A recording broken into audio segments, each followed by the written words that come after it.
Kalau COVID memapar 50.000 orang perharinya, maka pemerintahan sekarang dalam keadaan genting. Ini adalah analisa banyak pengamat pertahanan di mana akhirnya angka 50.000 tersentuh juga. Tingkat ketidakpercayaan masyarakat terutama karena efek rasa lapar di perut kelamaan akan sulit dibendung walau dengan kerja keras pasukan buzzer yang jumlahnya ribuan bertahan membenarkan apapun tindakan pejabatnya. Tidak akan menang buzzernya, malah balik badan buzzernya mungkin. Lover bisa jadi hater saat ini. Bener deh, perasaan itu bisa berubah dengan cepat kalau kekecewaan demi kekecewaan didapat dalam hubungan relasi pertemanan. Dari lover atau fans berat awalnya, namun ketika masalah perut dan nyawa jadi taruhan, banyak rakyat bakal balik badan dari pemerintah yang dipuja-puji saat ini. PPKM, tuh ini nih kalau bernegara pakai narasi. Ada aja singkatan baru muncul, sampai bingung gua. Sudah banyak istilah-istilah ditambah singkatan-singkatan. Haduh. Oke, kita lanjut. Menjalankan PPKM sebuah kerja keras. Pejabat pusat dan daerah berusaha membatasi gerak masyarakat namun sulit. Mereka tidak bisa diredam untuk diam selain karena perutnya lapar, juga karena melihat berita dan informasi apa yang terjadi di kalangan elit sudah sampai tahap memuakkan. Mengapa? Karena para elit mendiamkan dan mendukung TKA, tenaga kerja asing. Adanya tenaga kerja asing masuk, sementara efek COVID selama 1,5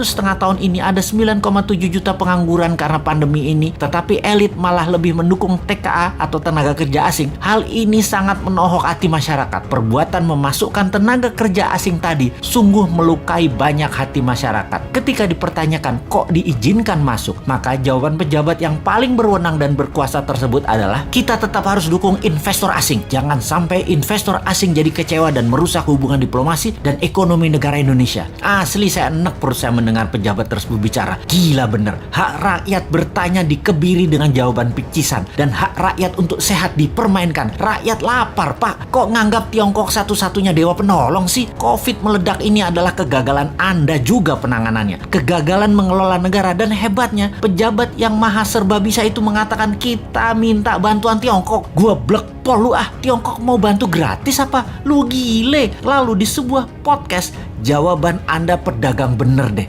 Asli Anda ini pedagang. Gua pikir lu negarawan. Kok bisa yang maha baik di pucuk pimpinan masih menggunakan orang seperti begini? Ampun Gusti. Ujian apa bangsa ini sampai diberikan dan mendapat pemimpin dan pejabat model begini? Wahai Tuhan yang maha membalikkan hati, sudahilah hati mereka yang tersangkut karena kesederhanaan pencitraan, menjadi mereka mendapat melihat dari sisi yang lain. Dan ingatkan kepada dirinya bahwa selama ini ketika rakyat membelanya bukan berarti selamanya membela dirinya. Kalau nggak amanah, kalau hanya dia lagi yang diuntungkan, kalau pajak makin tinggi, kalau makan makin mahal, kalau kesehatan makin memburuk, ketika ketidakamanan terbukti dan yang tadinya mendukung memberikan amanah ke Anda, mereka punya hak mengambilnya kembali. Jangan marah dan kecewa wahai para pejabat yang terpilih. Anda menentukan jalan hidup Anda sendiri. Manusia menulis sejarah hidupnya sendiri. Begitu juga Anda para pejabat. Sejarah apa yang mau kalian tulis atas jalan hidup Anda kelak dikenal Anda adalah diri Anda sendiri yang menulis. Anda yang membuatnya.